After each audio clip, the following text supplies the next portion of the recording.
नमस्कार दोस्तों। एक बहुत ही कॉमन क्वेश्चन लेकिन बहुत ज्यादा पूछा जाने वाला क्वेश्चन ये है कि क्या किसी मंगलिक को मंगलिक व्यक्ति से ही शादी करनी चाहिए?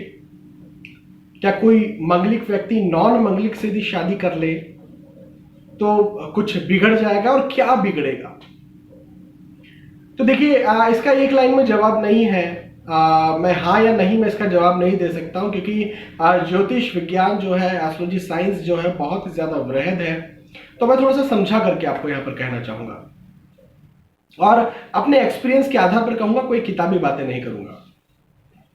देखिए, एक उदाहरण लेते हैं यहाँ पर। मान लीजिए मेरे पास 100 कपल्स आते हैं अपनी कुंडली दिखाने के लिए, कुंडली मिलान करवाने के लिए। तो 100 कपल्स कुंडली मिलान करवाने के लिए आते हैं। मान लीजिए लड़का जो है वो मंगलिक है, लड़की जो है वो नॉन मंगलिक है।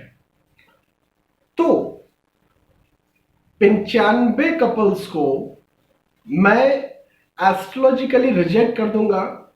मैं 95 कपल्स से ये कहूंगा कि आप लोग शादी नहीं कर सकते हैं, और शादी यदि करते हैं तो दिक्कत होने वाली है, परेशानी होने वाली है।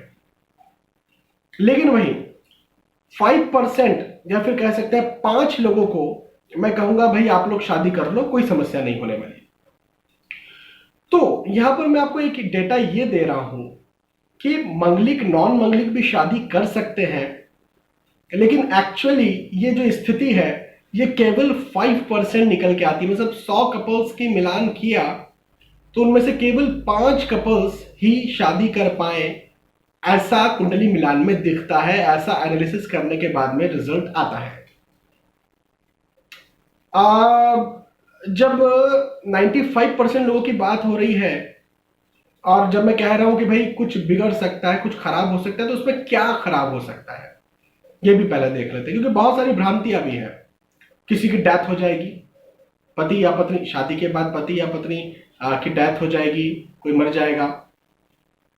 तो मंगल नॉन मंगल से कोई मरता नहीं है। पहले तो एक चीज क्लियर कर लीजिए, किसी की डेथ नहीं होती।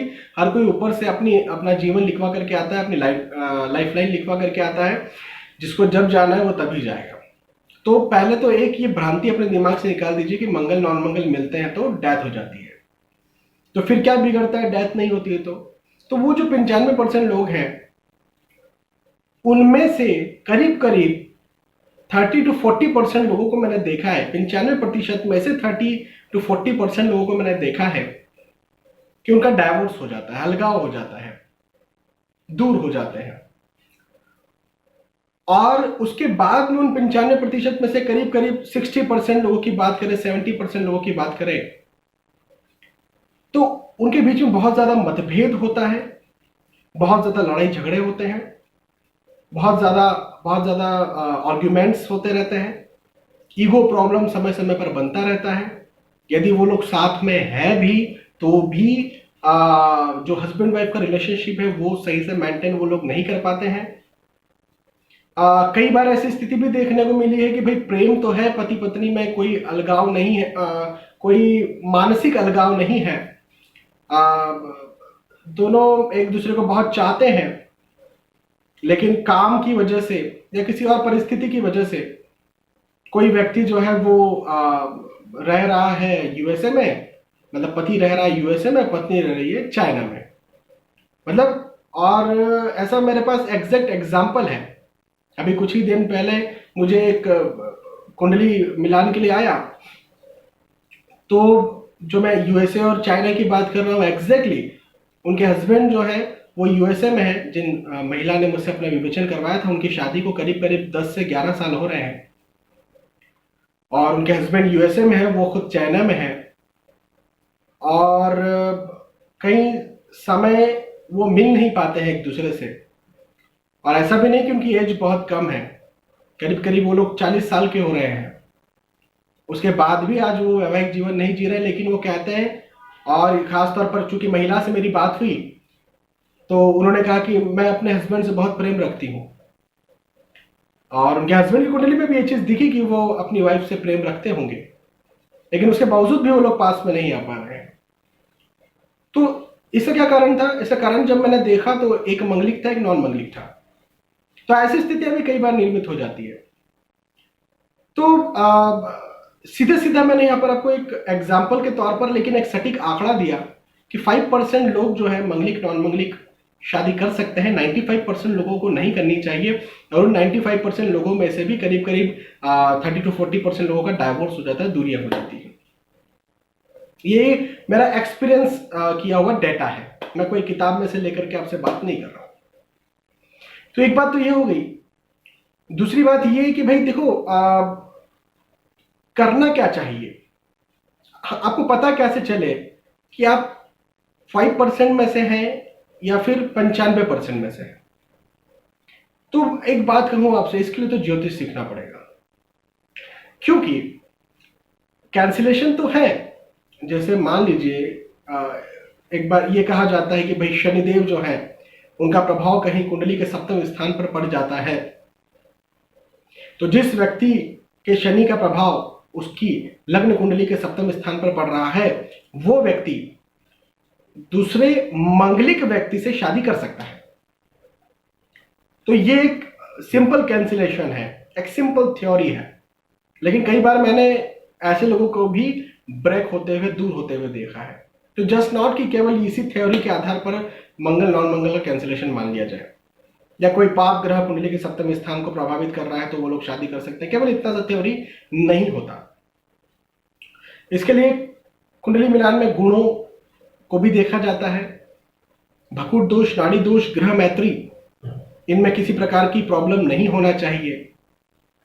ऑब्वियसली जो मैंने कहा कि पाप ग्रह, और पाप ग्रह में केतु को हम नहीं लेंगे, खास तौर पर शनि देवता। केतु और सूर्य को नहीं लिया जाएगा, हालांकि सूर्य पाप ग्रह नहीं है, लेकिन केतु और सूर्य का प्रभाव किसी तरह से 7वें भाव पर नहीं होना चाहिए, और शनिदेव का प्रभाव जरूर से होना ही चाहिए 7वें भाव पर। प्रभाव मतलब दृष्टि हो सकती है, वो खुद आकर के बैठ सकते हैं, सप्तमेश को देख सकते हैं। तो इस तरह से, और फिर बहुत अच्छी बात यह हो सकती है कि जो व्यक्ति मंगलिक है उनके मंगल का डिग्री जो है वो कम हो, बहुत कम हो, ताकि मंगल का असर बहुत कम पड़े। तो इन सब लॉजिक्स को लगाया जाता है। जब आपका डिटेल्स हमारे पास आता है, कुंडली आती है मेरे पास, तो बहुत सारे लॉजिक्स लगाए जाते हैं, अपना एक्सपीरियंस उसमें डाला जाता है पूरा, और उसके बाद में फिर आपसे कहते हैं कि आप शादी करो या ना करो। तो शादी मंगलिक नॉन मंगलिक की जा सकती है। मैंने इवन कई कपल्स को कहा है आप लोग शादी करो, उनका शादी हुआ है, शादी बहुत अच्छा चल रहा है। मंगलिक नॉन मंगलिक कपल्स की बात कर रहा हूं, अच्छे चल रहे हैं, लेकिन उनसे भी ज्यादा कपल्स को मैंने कहा है कि शादी मत करो, चाहे वो लव मैरिज के केस में मेरे पास आते हो, चाहे अरेंज मैरिज के केस में आते हो। तो अनफॉर्चुनेटली कई लोग जो एक दूसरे से शादी करना चाहते हैं, जो वयस्क हैं, जो समझदार हैं, जिनकी फैमिलीज चाहती हैं कि एक दोनों फैमिलीज मिल जाए, लड़का लड़की चाहते हैं कि दोनों मिल जाए, लेकिन कई बार इस वजह से मुझे मना कर देना पड़ता है। तो 95% में मना कर देता हूं, 5% में हाँ कहता हूं। अभी डिपेंड करता है आप लोग कुंडली में कैसे कैंसिलेशंस हैं, नहीं है, कितना गुण आ रहे हैं, क्या दोष बन रहा है, नहीं बन रहा है, कोई विवाह टूटने के योग आप दोनों की कुंडली में। अच्छा, कुंडली जब मैं कहता हूं तो नवमांश कुंडली भी होता है, लग्न कुंडली भी होता है। लड़के का नवमांश कुंडली, लड़के का लग्न कुंडली, लड़की का नवमांश कुंडली, लड़की का लग्न कुंडली। तो ये सारी स्थितियों को भी देखना पड़ता है।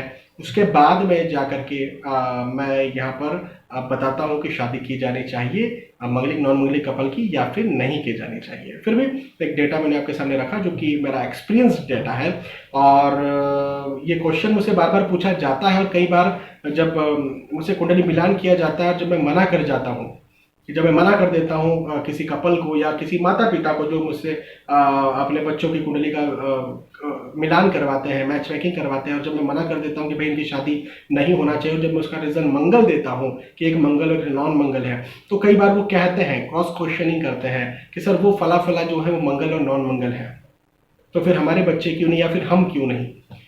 तो उन्हें भी मैं इसी तरह से समझाने का प्रयास करता हूँ, और मैं उन्हें कहता हूँ कि भाई की जा सकती है। मैंने भी कई लोगों को हाँ बोला, लेकिन आप लोगों की कुंडली में वो चीज़ नहीं है।